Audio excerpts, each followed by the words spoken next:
So today we're working on an iPad A1822. As you can see, it has some damage here, cracked screen. I put some tape on it so that way when I peel this glass off, it doesn't go shattering everywhere and it kind of comes off as one piece. I'll come in here, heat up these edges, and then slowly pry. The ribbon cable is on this right side. So the ribbon cable being on the right side, I want it to flip over to the right. It really doesn't matter, but I do want to be careful with this so that way I don't damage any of the components over there. Anyway, I'll start heating up the glue and then slowly prying off. I got a couple tools here, a spudger tool and whatnot, and then some guitar clip kind of things that I can put in the edges. I'll show you what it looks like mid-process. So I'm halfway done here. As you can see, I got the left side of the iPad opened up. I'll continue to work on it a little bit more. I started here since this was a damage point, and then I'll continue to heat this area up here onto the right and just slowly ease my way and pull it open. Just be careful your tool doesn't come in between the digitizer and poke a hole in your LCD that sits back there. You have to replace the LCD as well. Just be patient, take your time, and I'll show you when it's fully open. I have the digitizer off. You can see the LCD is here. What I'll have to do is come in and remove these 4 screws around the housing. Here, there's one underneath this little tab where you can peel back. Same thing up here, you just peel that back and then remove this bottom 4 screw. Essentially what will have to happen is when that comes out, the screen will have to flip up towards me as far as this way, and then I can come in and remove the shielding, the I/O plates, and then take the actual digitizer off. At this point, I'm not going to do any more cleaning until this LCD is out, and then once the LCD is out, then I'll come in and finish cleaning up the edges here with the broken glass. So now you can see the LCD is up. If you come and look under here, I got to remove that I/O plate. Once I remove that I/O plate, then I can start disconnecting all the connectors and stuff. Just want to show you what the back looks like there once the LCD is off. And that's what it looks like once we've got the digitizer almost completely off as well. At this point, what I'm going to do is I'll probably go ahead and disconnect the battery just in the meantime. So I have the home button out. I'm going to come in here and clean up the 2-sided glue with a chemical. After I get done with this chemical here, I'll come in with a couple alcohol wipes and then let it dry out just for a little bit, and then reattach everything, put some 2-sided tape as you see that I got here, a couple different sizes. Have some Q-tips just to apply the chemical there to break up the glue so that way it's not so hard to clean up. So I have the home button prepped, ready to go and adhere to the digitizer here on the rear side. I put some 2-sided tape. As you can see here, I'll peel this off, I'll put the home button in there, and then I have the bracket that's been cleaned for the home button and ready for 2-sided tape application and adhere that.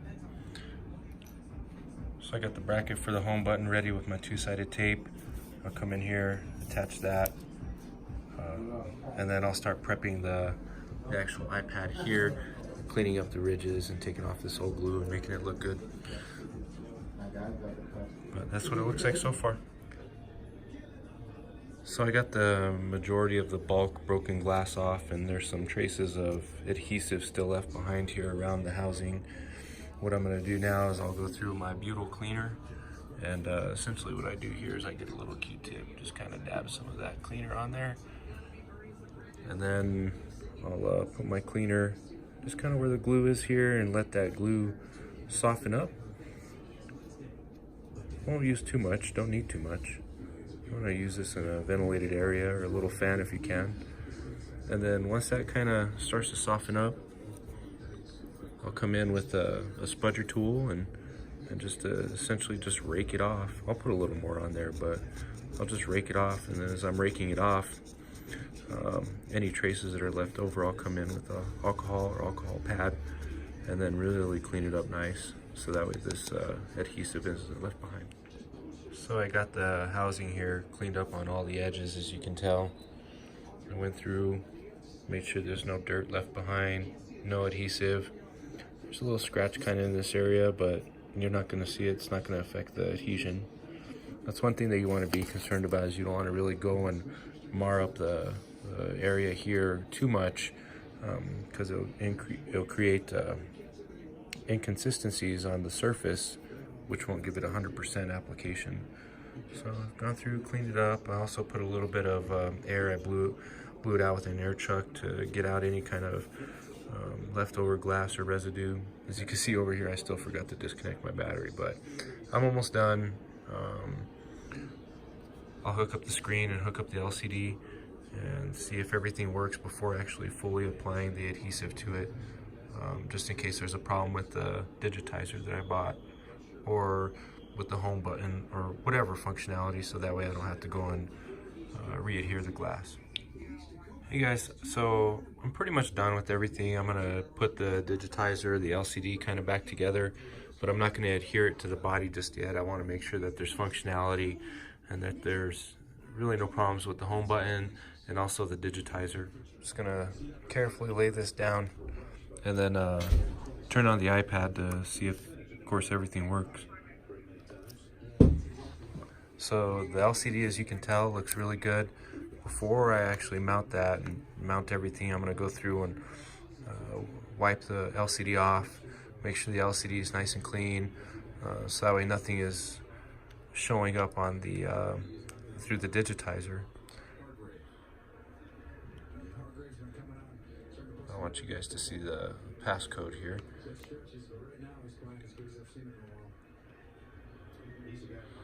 So a good way to see if the digitizer works is to push and hold, and you'll be able to kind of move these icons around. And if you move the icons around, if for some reason you're in an area and example, if you're there and you're moving the icon around, the icon lets go before you do, that means that there was a problem with that area of the digitizer. Come over here, try the functionality of the home button. The home button works. The other thing that I can do is also test the Touch ID.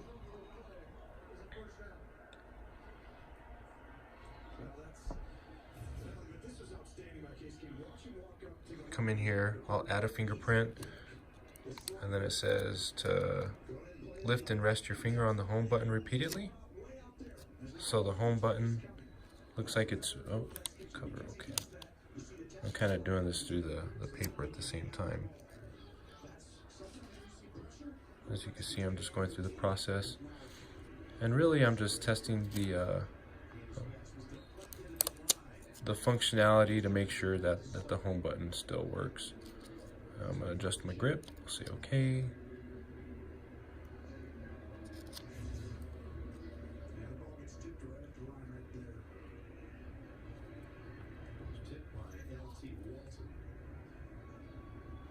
Setup is complete, and then essentially what I would do is I would come out of here, I would come back, lock the screen, initiate it, and then try my thumb, and it says that it's unlocked. Push down, and everything seems to be working pretty good. Now I'll just take everything apart, back down to the LCD, and then clean it up and put it together.